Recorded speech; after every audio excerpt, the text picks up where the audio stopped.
Relation à distance. Dans cette vidéo, je vais vous faire une storytelling de ma relation à distance qui n'est pas forcément une success story, car cela ne tienne, vous savez, comme avait dit Nelson Mandela, soit on réussit, soit on apprend.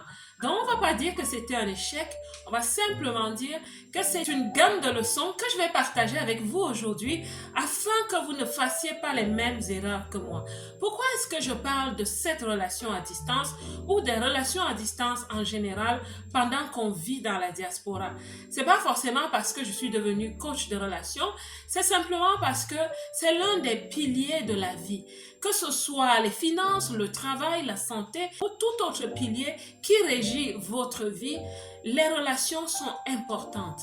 Les bonnes relations nous aident à demeurer équilibrés et quand ça se passe mal, ça fait vraiment mal. Alors, nous sommes dans la diaspora et vous, mes belles, vous avez pris la ferme décision, comme moi aussi, de réussir nos vies loin de chez nous. Je vais me lancer et dans cette vidéo, je vous donnerai 4 points que je vous souhaite de comprendre avant de vous lancer dans une relation à distance avec quelqu'un au pays ou ailleurs. Et si vous êtes dans une relation à distance, écoutez-moi bien parce que si ça n'a pas marché pour moi, il faut que ça marche pour vous. Je souhaite établir que cette relation a eu lieu il y a 10 ans. C'est aussi pour ça que j'ai la force aujourd'hui d'en parler et de partager avec les autres. D'abord, comment est-ce que je rencontre cette personne? Je vais simplement l'appeler cette personne. Je l'ai vue et souvent vue au lycée. On a fréquenté le même lycée et vous savez, les cours de récréation, les salles de sport, saluer le drapeau tous les lundis matin, tout le lycée le faisait. Donc, vous rencontrez des gens et chacun passe son chemin. Des années plus tard, on se rencontre sur les réseaux sociaux et on connecte. Je ne peux plus vous dire qui avait invité qui, qu'à cela ne tienne, on commence à parler, à ressasser, et puis il se souvient que j'aimais porter des petites ballerines jaunes avec des fleurs, ce qui est absolument vrai. C'est les petites ballerines que j'avais à l'époque et que j'aimais énormément. Bref, on connecte petit à petit, on connecte un peu plus au point où on décide de se mettre ensemble. Je vais pas vous parler de tout le tralala. La toute première chose que je n'avais pas considérée, c'est que chaque relation doit avoir un projet. Je ne vous conseille pas de parler de mariage tout de suite, car cela ne tienne au fil du temps, au fil des mois. Si à un moment donné, disons 6, 9 mois, maximum 1 an, vos visions ne commencent pas à avoir des points d'intersection, c'est qu'il y a quelque chose qui ne va pas. Soit vous devez en parler, soit il faut raccrocher tout de suite. Et quand je parle de points d'intersection, c'est que vous voyez que l'autre, quand il parle de ses projets, il vous fait un petit clin d'œil en vous posant des questions par rapport à vos préférences. Disons qu'il commence à construire sa maison. Il va vous poser des questions comme quelles sont les couleurs que tu aimes pour la cuisine? Ou quelles sont les couleurs que tu aimes en général pour la maison? Est-ce que tu préfères une maison en duplex ou une maison plate? Vous voyez, quand il vous pose des questions pareilles, il ne vous dit pas que vous vivrez dans cette maison, car cela ne tient, ça vous galvanise un peu de savoir qu'il prend en compte vos préférences et qui sait un jour, si c'est vous qui habitez dans cette maison en tant que son épouse, vous aurez choisi les couleurs. Vous voyez ce que je souhaite dire? Et vice-versa, bien sûr. Et ma relation n'avait pas de projet. On ne regardait pas ensemble vers une certaine direction. Et je souhaite vous dire que cette relation a fini par durer 4 ans et on n'avait pas de projet jusqu'à la fin. La deuxième chose que je vous souhaite de considérer, c'est qu'une relation doit construire des souvenirs. J'entends par cela que dans le cours de votre relation, c'est important d'avoir des petits projets, des petits jalons. Pourquoi? Parce que ça vous permet de converger l'un vers l'autre, de bien vous connaître, de mieux vous connaître dans des situations différentes. Une relation a besoin d'investissement. Investissement en temps, investissement en argent. Dans cette relation, ce qu'on ne faisait pas, c'est qu'on ne construisait pas de vrais souvenirs. On ne se créait pas des moments intentionnels pour se rencontrer, par exemple. Lui étant loin et moi en Europe, c'était important pour nous, dans l'année, de temps en temps, de nous rapprocher, même à mi-chemin. On n'avait pas ça. Pour moi, cultiver la présence était dans le fait de communiquer tout le temps. Matin, midi, soir. On communiquait énormément.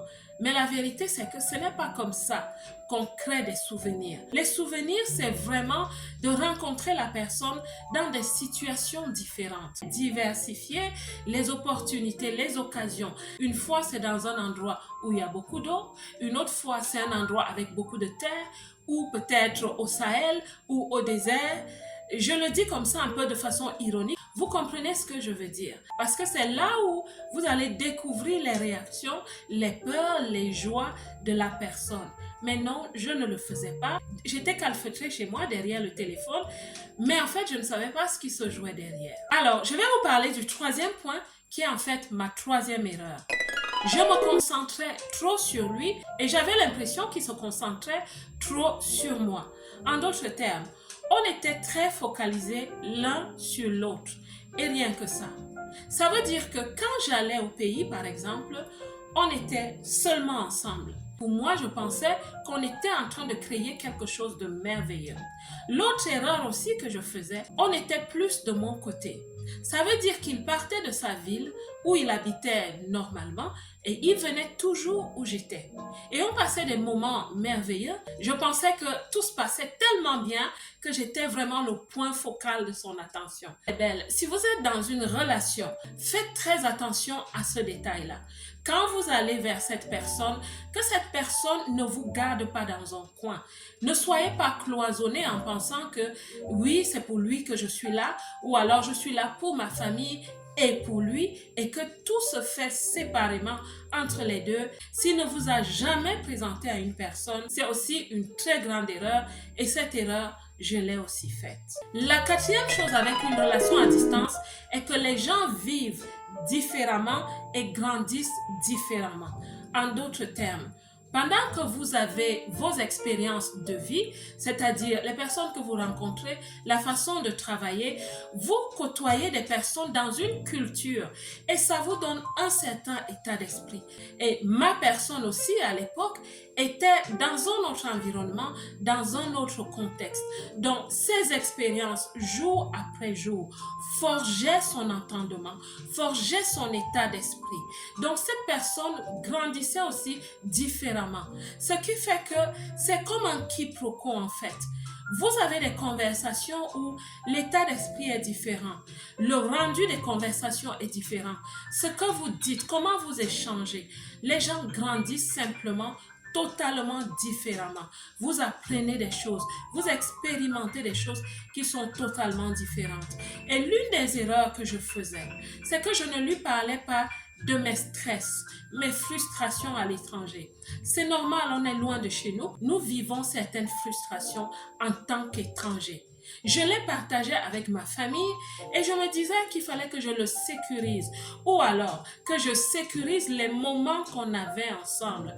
Et ça, c'était une grosse erreur que je faisais parce qu'en fait, il me connaissait forte, il me connaissait joviale et c'était bénéfique parce que il travaillait toute la journée, je travaillais et quand on pouvait se parler ou les week-ends, c'était des moments de qualité, c'était des moments de choix pour moi.